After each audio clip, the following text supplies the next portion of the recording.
주호영 비대위를 무력화시키며 1차전에서 승리한 이준석 전 대표가 다시 정진석 비대위까지 멈춰 세울지 법원의 결정은 이르면 다음 주 초 나올 걸로 예상됩니다. MBC 뉴스 양소연입니다.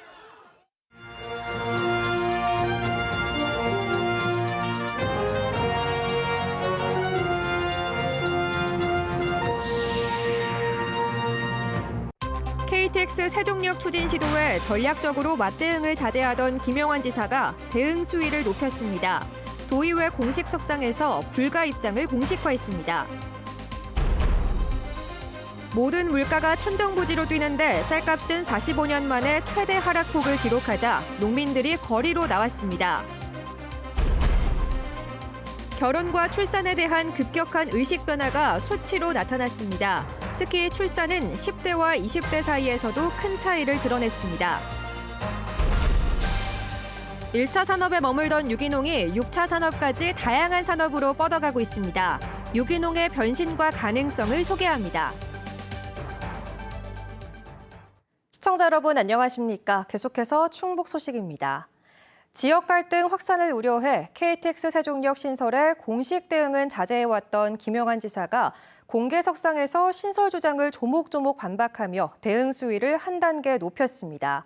최민호 세종시장이 국토교통부 장관과 여당 원내대표에 이어 대통령에게까지 세종역 신설을 요구한 데 따른 맞대응입니다. 정재용 기자입니다.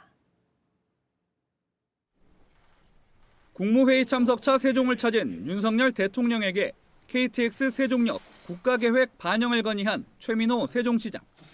역 신설을 위한 연구용역 예산 편성 발표를 시작으로 국토교통부 장관, 여당 원내대표, 대통령까지 이달 들어서만 네 번째 강행군입니다.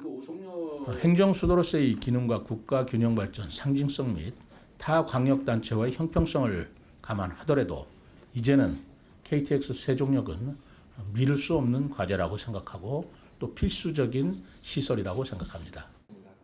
충북과 공주도 설득할 수 있다며 분위기 띄우기에 나선 세종시에 대응해 김영환 지사도 대응 수위를 한층 높였습니다. 의회에서 관련 질문이 나오자 강한 어조로 긴 말이 필요 없다며 불가하고 불필요한 문제라고 잘라 말했습니다. 당선 이후 공식 자리에서 안 된다고 말한 건 이번이 처음입니다. 국토부가 KTX 세종역 신설 예정지는 고속철도 효율성 저해와 정거장 안전성 문제 등으로 불가하다고 결론을 내린 바가 있는데 이것을 번복해야 되는 문제가 있습니다. 실제 세종역은 공주역과 오송역의 중간 지점, 현재 호남 고속철이 지나는 다리 위에 추진되고 있는데 터널과 터널 사이에 위치하는 데다 길이도 700여 미터에 불과합니다. 열차가 두 터널 사이 본선 위에 정차해 승객을 태울 수밖에 없고 고속철도가 공주역에서 천안 아산역까지 66km를 지나는데 4번을 정차해야 하는 것도 문제로 지적됩니다. 김 지사는 충청권이 함께 추진 중인 광역철도와의 중복 투자 문제도 꺼내들었습니다.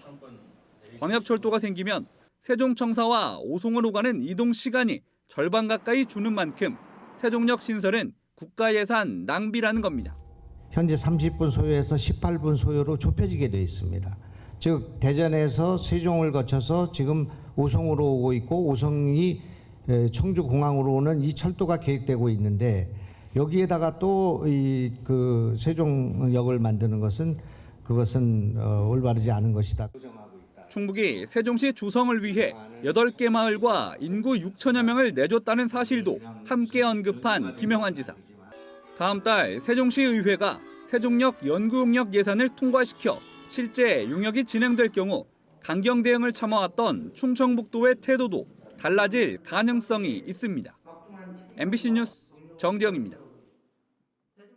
6.25 북침서를 교육했다는 누명을 썼다 32년 만에 무죄를 선고받은 강성호 교사 사건의 교육용 백서 제작이 도의회 예산 심사 과정에서 무산됐습니다. 충청북도의회는 개인을 위해 백서까지 발간하는 건 무리라며 예결위가 제작비 2천만 원을 전액 삭감한 충청북도 교육청의 추경 예산안을 확정했습니다. 이에 대해 강성호 교사를 지원해온 전교조 충북지부는 도의회가 역사에 대한 반성과 성찰을 거부하고 국가폭력을 또다시 반복하고 있다고 비판했습니다. 또 백서 발간은 재심 판결 이후 교육부와 충북교육청의 사과, 국회 제안으로 결정된 일이라며 개인의 일로 치부한 의회의 역사의식이 의심스럽다고 말했습니다. 쌀값 폭락에 분노한 청주 지역의 농민들이 오늘 대규모 집회를 열고 정부 차원의 대책을 요구하고 나섰습니다. 최근 정부가 발표한 45만 톤 대책에 대해서도 생색내기라며 강하게 반발했습니다. 김영일 기자입니다. 농민들이 트럭을 몰고 줄지어 이동합니다. 트랙터까지 동원됐습니다. 45년 만에 최대 하락폭을 기록한 쌀값 대책을 요구하며 거리로 나선 겁니다. 농자재 값이나 원유값은 다 상승을 했는데 유독 쌀값만 항상 하락하고 있어요. 우리는 그걸 보장해달라는 그 목적으로 지금 여기까지 달려왔습니다. 쌀 최저가격제 도입하라! 농민들은 정부가 최근 역대 최대 규모라고 발표한 쌀 45만 톤 시장 격리도 생색내기라고 반발합니다.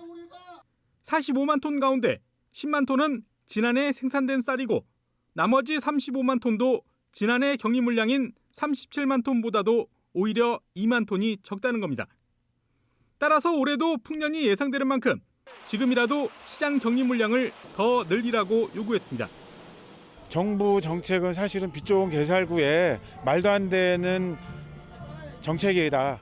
초과 물량이 20만 톤 이상 될 거라고 예측을 하는데 최소한 20만 톤 이상은 더 해야.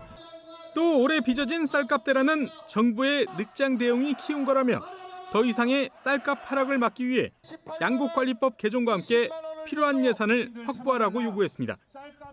지금 현장을 가보면 천지만별로 진짜 엄청나게 올랐습니다. 그래서 사실은 벽값에 산입이 돼야 되는데 그렇지는 못하고 예전 가격보다 오히려 퇴보하는 경향이 있기 때문에 그 나름대로에 대한 대책을 좀 강구해달라는 얘기입니다. 초과 생산된 쌀을 정부가 의무적으로 매입하는 양곡관리법 개정안이 현재 국회에서 논의 중인 가운데 충북도의회도 양곡관리법 개정과 정부의 쌀값 안정화 대책을 촉구하는 건의안을 채택했습니다. MBC 뉴스 김영일입니다. 가족 형태가 다양해지면서 결혼과 가정에 대한 인식도 과거와는 많이 달라졌는데요. 충청권에서 결혼과 비혼에 대한 인식을 조사해봤더니 세대별로 극명한 의견차를 보였습니다. 조미애 기자입니다. 결혼을 해야 할까 하지 말아야 할까. 결혼 여부에 대한 생각부터 세대별로 입장이 갈렸습니다. 충청지방통계청이 2020년 사회조사를 기반으로 분석한 결과 충청 지역 60세 이상 대다수는 결혼을 당연시했고 50대도 과반이 결혼을 긍정적으로 봅니다. 그러나 낮은 연령대일수록 이렇게 응답한 비중은 점차 줄어 10대 30.2%까지 떨어졌고 20대에선 해도 그만, 안 해도 그만이 아니라 하지 말아야 하거나 안 하는 게 좋다는 응답이 6.5%나 됐습니다. 지금은 굳이 할 필요가 없다고 생각을 해요. 너무 집값도 비싸기도 하고 또 아기 키우는데 비용도 너무 많이 들기도 해서. 재혼도 연령대가 높을수록 하는 게 좋다는 응답이 많았고 이혼은 연령대가 높을수록 부정적이었습니다. 결혼하지 않더라도 함께 살 수 있다는 생각은 거의 보편화돼 60세 이상을 제외한 모든 연령대의 과반이 긍정적으로 답했습니다. 특히 20대가 77.8%로 가장 높았고 30대 77%, 10대 73.9% 등 순이었습니다.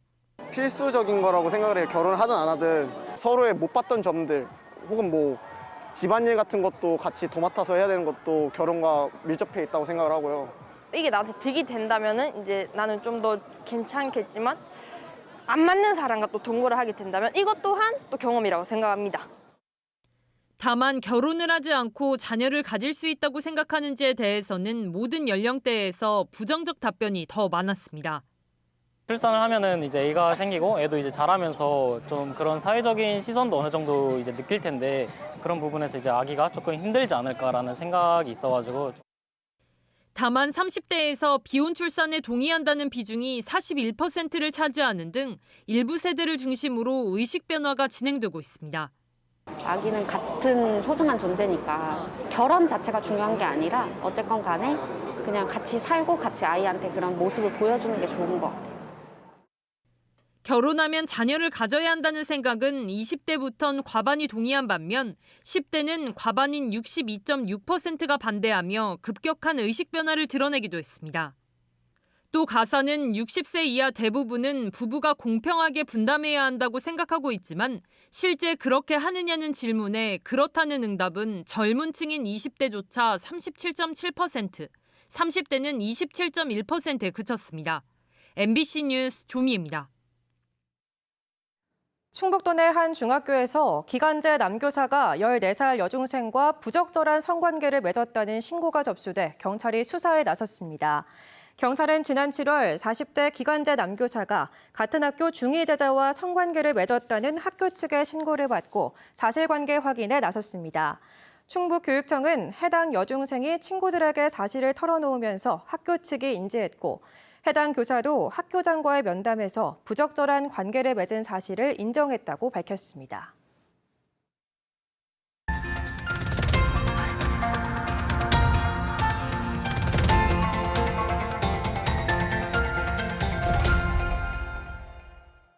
기획 리포트, 오늘은 세 번째 순서로 엑스포가 세계인들에게 던지는 유기농의 비전을 살펴봅니다. 이미 여러 실험과 실천 운동이 펼쳐지고 있는데요. 이병선 기자의 보도 보시죠.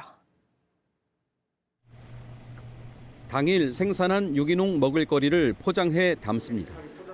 생산지에서부터 먹는 곳까지 저온 상태로 옮기는데 괴산군 내 모든 유치원과 어린이집, 초중고등학교까지 급식 재료로 공급합니다. 괴산군의 지원으로 농부에게는 안정적인 판로가 확보되고 소비자는 안전하고 신선한 식품을 늘 먹을 수 있는 유통 경로가 정착된 겁니다. 지역민들에게 건강한 먹거리를 공급하고 있고요. 그리고 지역 농업인들이 안정된 출하처를 가짐으로써 소득의 안정화를 가져오고 있습니다. 한적한 시골에 들어선 브런치 카페에서 직접 재배한 친환경 재료로 음식을 만듭니다.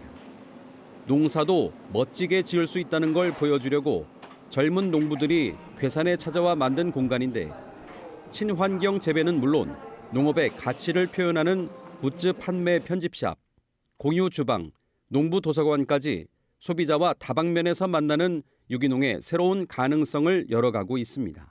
유기농을 소비한다는 거는 사실 농산물을 사는 것 그 이상의 가치가 있어요. 유기농업은 그거를 지키고 만들어내려는 농부들을 향한 응원이기도 하고요. 그리고 가장 큰 거는 자연을 살리는데 내가 엄청 큰 부분에 함께하고 있다는 의미이기도 하거든요. 생활협동조합이나 기업들은 훨씬 규모가 큰 6차 산업에 도전하고 있는데 유기농 테마파크를 지은 곳도 바로 괴산입니다. 휴양지를 연상케 하는 건물에 유기농 제품 생산과 판매, 체험, 숙박의 융복합 기능이 모두 들어있고 유기농 식단이 포함된 치유센터와 한의원도 갖췄습니다. 좋은 음식이 몸에 좋다는 그런 차원에서 저희는 먹거리에서부터 삶의 질, 건강적인 측면인 라이프 케어까지 관리하는 대한민국 최대의 6차 산업 융복합단지입니다. 유기농은 이제 구호가 아닌 실천으로 눈에 보이는 청사진으로 일상에 들어와 있습니다. 인간과 자연을 잇는 생명의 끈으로서 환경을 보전하고 한편으로는 가치 중심의 신성장 동력 사업으로도 주목받는 것입니다. 세계 최대 유기농 학술 산업운동 조직으로 엑스포를 함께 준비한 아이폼은 건강과 생태, 공정, 배려, 이 네 가지의 실천 정신을 제시하고 있습니다. 인간과 생태계의 건강을 지속적으로 증진하고 건강한 환경의 지구에서 살 수 있는 기회를 미래 세대에게 건네줘야 한다는 건데요. 이번 엑스포는 또 하나의 계기를 만들려는 것입니다. 저희가 이번에 심혈을 기울여서 주제관과 또 많은 분들이 체험할 수 있는 다양한 체험 프로그램들을 준비했습니다. 그래서 즐겁게 자기 생활 속에서 쉽게 유기농을 접할 수 있으면 좋겠다라는 그런 기대를 갖고 있습니다. 생각을 바꾸어 일상의 실천을 확산하고 농업 정책과 교육의 전환을 유도하는 것. 그 외에도 충북 괴산이 K-오가닉의 중심이라는 위상을 굳건히 하는 것이 7년 만에 돌아온 괴산 세계 유기농 산업 엑스포가 하려는 일들입니다. MBC 뉴스 이병선입니다. 전국 체육대회에 출전하는 1,500명 규모의 충북 선수단이 결성됐습니다. 충북체육회는 49개 종목에 출전하는 선수와 임원 등 400여 명이 참석한 가운데 결단식을 열고 종합순위 6위 달성 의지를 다졌습니다. 시도별 종합순위를 매긴 3년 전 100회 대회에서도 충북은 6위를 차지했습니다. 제103회 전국체육대회는 다음 달 7일부터 13일까지 울산광역시에서 열립니다. 청주시청 본관 존치를 요구해온 시민단체들이 청주시의 본관동 부분 철거와 설계 재공모 방침에 반발하며 반대 행동에 나섰습니다. 충북 시민사회단체 연대회의는 청주시청 본관 앞에서 기자회견을 열어 청주시가 민선 7기의 사회적 합의를 무시하고 본관동 철거와 설계 재공모를 결정했다며 민주적 절차를 외면하고 막대한 혈세 낭비를 초래한 이범석 시장을 규탄한다고 말했습니다. 또 부분 보조는 사실상 철거를 위한 명분 쌓기에 불과하다고 주장했습니다. 청주시는 신청사 건립 TF팀의 결론을 토대로 철거 방침이던 옛 시청사 본관은 부분 보존화돼 100억 원 가까이 들여 완성한 신청사 설계는 폐기한 뒤 다시 하기로 결정했습니다. 제천 세명대가 의과대학 지역인재 선발 권고 기준을 최근 5년간 지키지 않은 것으로 드러났습니다. 더불어민주당 서동용 국회의원이 교육부로부터 받은 자료에 따르면 세명대는 지난 2018년부터 2022학년도까지 한의예과의 지역인재 선발 비율 기준인 30%를 해마다 채우지 못했습니다. 이에 대해 세명대는 지역인재 수시 모집에서 수능 최저학력 기준에 미달하거나 합격 후 미등록자가 많아 이후 일반 전형에서 정원을 채웠다고 해명했습니다. 지역인재 전형 선발은 2023학년도부터 40% 의무 선발로 변경됐으나 벌칙 규정이 명확하지 않아 실효성에 한계가 있다는 지적도 나오고 있습니다. 3년 만에 대면 행사로 재개되는 세종대왕과 초정약수축제가 어가행렬 퍼레이드를 시작으로 대대적인 개막을 예고했습니다. 청주시와 청주회총은 세종대왕 동상이 있는 서울 광화문 광장에서 60여 명 규모의 어가행렬을 재현하며 다음 달 청주 초정에서 열릴 세종대왕 초정약수축제를 알렸습니다. 춘보 소식 마칩니다. 시청해주신 여러분 고맙습니다. 월드컵을 겨냥한 실험도